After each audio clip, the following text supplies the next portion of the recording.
Introduction: The shocking case of the Menendez brothers. Welcome back to Crime Story.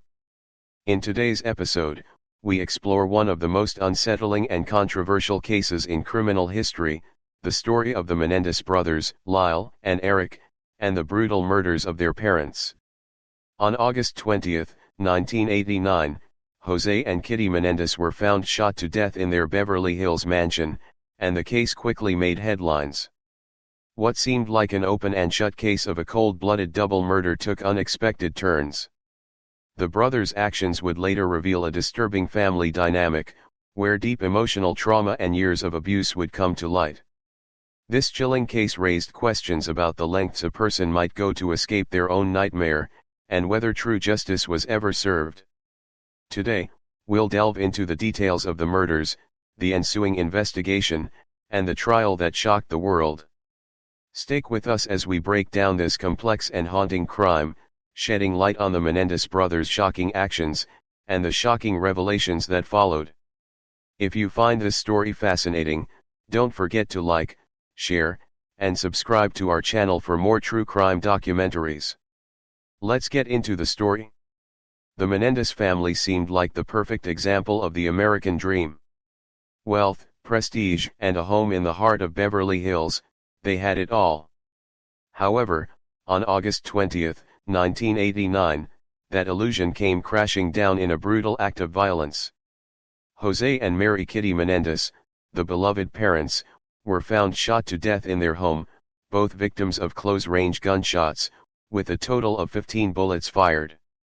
The crime scene was horrific, with the violence leaving investigators shaken and uncertain about the motive. Initially, law enforcement speculated that it could have been a gang-related attack, or perhaps a result of a business rivalry, but nothing about this case seemed to add up. José, a Cuban immigrant who worked his way up in the world of entertainment, was a prominent figure at RCA Records. His wife, Kitty, had a glamorous background as a beauty queen. Their sons, Lyle and Erik, were living what appeared to be charmed lives, excelling in academics and sports. But behind the perfect image of success, there was a much darker side to the Menendez family. The brothers had grown up in an environment ruled by fear and control, where José's extreme competitiveness and high expectations caused immense emotional strain. While Lyle seemed to thrive under the pressure, Erik struggled with the constant criticism and lack of affection. This tense, toxic family environment set the stage for a tragedy that no one could have predicted. What seemed like the tragic end of a perfect family would soon reveal a much more complicated and sinister truth. The brothers' decision to take their parents' lives would shock the world and leave many questioning the motives behind such a heinous crime. Strange behavior: the brothers' actions after the murder. After the shocking murders of José and Mary Kitty Menendez, Lyle and Erik presented themselves as devastated sons who had discovered their parents' bodies upon returning from a movie. However, their actions in the following days raised serious doubts about their claims. While most people would expect grieving children to be in shock or showing signs of deep sorrow, the brothers' behavior was anything but typical. Instead of mourning, they were seen indulging in an extravagant lifestyle that seemed entirely out of place for two sons who had just lost their parents. Lyle, in particular, seemed to revel in his newfound freedom. He bought himself a Rolex watch, a luxury Porsche, and even purchased a restaurant in Princeton, where he had attended university. Erik, not to be outdone, splurged on a Jeep and even hired a $50,000 tennis coach to further his skills, despite the fact that his father had always been the one to coach him. The brothers' reckless spending and carefree attitude raised eyebrows among their friends and family. Many questioned why they were behaving this way when they should have been grieving the loss of their parents. Their extravagant purchases seemed to suggest that they were not mourning their parents' deaths at all, but rather acting as if they had won the lottery. This bizarre behavior only deepened the mystery surrounding their involvement in the crime. Why were they so nonchalant in the face of such a tragedy? Were they hiding something? The authorities soon began to grow suspicious, and what initially seemed like a tragic and senseless crime was starting to look like something far more complicated. The brothers' strange actions were only the beginning of a case that would unfold into one of the most controversial trials in criminal history. The truth behind the Menendez brothers' shocking crime began to surface when Erik confided in his therapist, Dr. Jerome Oziel. During their sessions, Erik made a startling admission. He confessed to killing his parents, José and Mary Kitty Menendez. This revelation came as a shock, but the truth didn't stay hidden for long. Dr. Oziel's lover, Judalyn Smith, was privy to the sensitive details of these conversations and, feeling conflicted, eventually decided to take the information to the authorities. Smith's decision to contact the police was a pivotal moment in the case.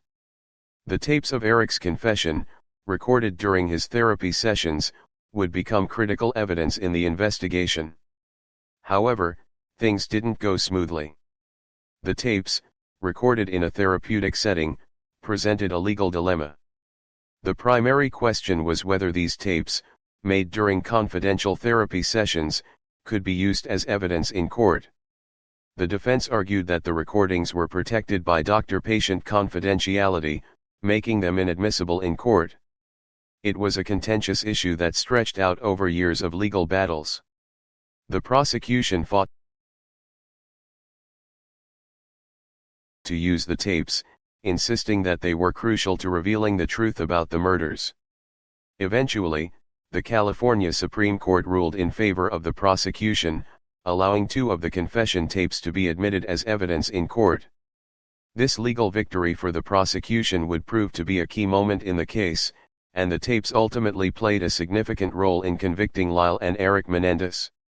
Despite the defense's attempt to argue that the murders were an act of self-defense, the confession and the tape sealed their fate. The revelation of the brothers' actions in the therapist's office was the catalyst that brought their secret to light and set the stage for the dramatic trial that would follow. The trial of Lyle and Erik Menendez began in 1993, and it quickly became a spectacle that captivated the nation. As the defense took the stage, they painted a starkly different picture of the brothers than what had been initially portrayed. Rather than being cold-blooded murderers, the defense argued that Lyle and Erik were victims in their own right.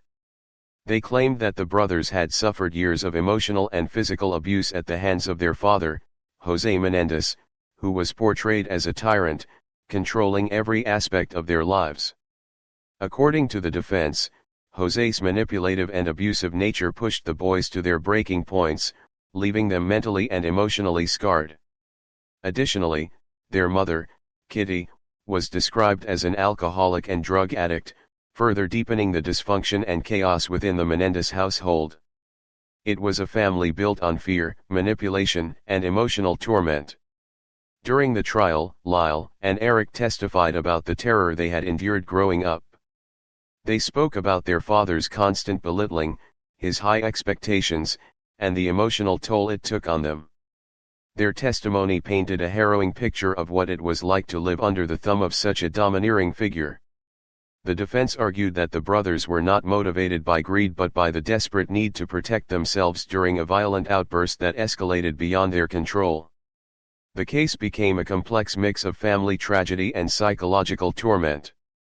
The jury was left to weigh the brothers' claims of self-defense against the horrific brutality of the murders. As the trial unfolded, it became clear that the case was not as simple as it seemed and that there were deep emotional scars behind the violent actions of the Menendez brothers. The shocking revelation of years of abuse made many question whether the brothers were guilty of murder or victims of an upbringing that had pushed them to their breaking point. The Menendez brothers' trial quickly became one of the most highly publicized and sensationalized legal battles of the 1990s,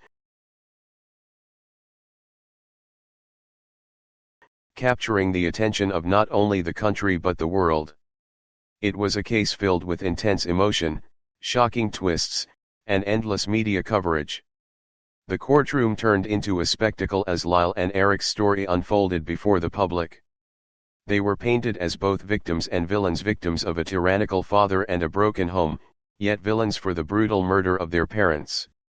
The trial lasted for months, with each day filled with emotional testimonies and legal strategies. The defense worked tirelessly to present the brothers as innocent, arguing that they had been pushed to the edge after years of enduring physical and emotional abuse. They painted a picture of two young men trapped in a nightmare of manipulation and fear.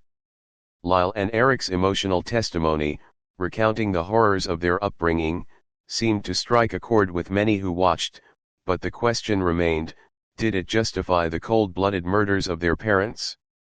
On the other hand, the prosecution painted a different picture, claiming that the brothers had murdered their parents for financial gain. They argued that the brothers' lavish spending sprees following the killings were proof of their greed and premeditation. The prosecution maintained that this was not an act of self-defense but a calculated crime born out of a desire for wealth and freedom from parental control. Despite the emotional depth of the brothers' testimony and the strong evidence presented by the defense, the first trial ended in a hung jury. The jury could not come to a unanimous decision on whether the brothers were guilty of murder or whether they acted in self-defense, which led to a mistrial. This result left the country in suspense, questioning what had truly transpired in the Menendez home that fateful night. The case would soon continue, and the nation eagerly awaited the final verdict. In 1995, the case of Lyle and Erik Menendez took a dramatic turn as the brothers were tried once again. This time, the defense had more ammunition, including the powerful testimony of Judalyn Smith, who had been in a relationship with Dr. Oziel and had access to crucial details about the brothers' confessions.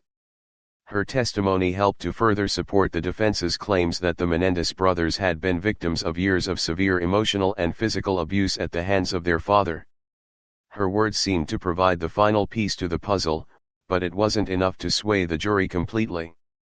After a long and highly contentious trial, the jury ultimately convicted Lyle and Erik of first-degree murder. The brothers were sentenced to life in prison without the possibility of parole, a devastating end to a case that had shocked the nation. The world had been captivated by the brothers' story, by the mystery surrounding their motivations and the raw emotions they had expressed during their testimony. But the conviction didn't put the debate to rest. Although they were now behind bars, the question of whether Lyle and Erik were truly guilty or merely desperate young men who snapped under the weight of years of trauma continued to linger in the minds of many. Public opinion remained divided. Some believed the brothers had acted out of malice, seeking to eliminate their parents in order to inherit their wealth, while others felt that the deep scars of abuse had driven them to commit the unthinkable. As they were separated and sent to different prisons, the Menendez brothers' lives took on a new chapter, one marked by the lasting effects of their actions. Yet, despite their conviction, the case continues to stir debate. Were they truly guilty of murder, or did their tragic upbringing play a larger role in their violent actions? The Menendez case remains one of the most perplexing criminal cases in American history, one that still raises questions about justice, family, and the devastating impact of abuse. The Menendez case remains one of the most talked about and debated criminal cases of the past few decades. More than 25 years after the murders of José and Kitty Menendez, the tragic events still evoke powerful emotions and differing opinions. For some, the case represents the dark and twisted side of family dynamics, where abuse, manipulation, and fear ultimately led to the destruction of a family. For others, it is a cautionary tale of how the pursuit of wealth and a strained relationship with parents can drive someone to commit unspeakable acts. Over the years, many have questioned the fairness of Lyle and Erik's conviction. While some believe that their actions were nothing more than cold-blooded murder, others contend that the brothers were simply victims of years of psychological torment and emotional abuse. It's a complex question, one that doesn't have a simple answer. The Menendez brothers have now spent more than 2 decades in prison, but their legacy has only grown more complicated with time. The haunting memories of that fateful night in 1989 still linger in the public's consciousness, and their story continues to be a point of fascination for those who have followed the case. While some still view them as murderers, others believe they deserve another chance, given the harsh environment in which they were raised. In the end, the Menendez case serves as a reminder of the deep psychological wounds that can result from childhood trauma, and the devastating impact it can have on not only the victims but also the perpetrators. The story of Lyle and Erik Menendez may have ended in prison, but the questions surrounding their actions and the broader implications of their case will likely continue to haunt the public for years to come. The story of the Menendez brothers serves as a haunting and poignant reminder of the complexities hidden behind closed doors. Their case illuminated the darker aspects of family dynamics, how emotional and physical abuse can shape and scar lives, often leading to tragic consequences. Despite the years that have passed since the horrific events of 1989, the questions surrounding their motives and the moral implications of their actions remain unresolved.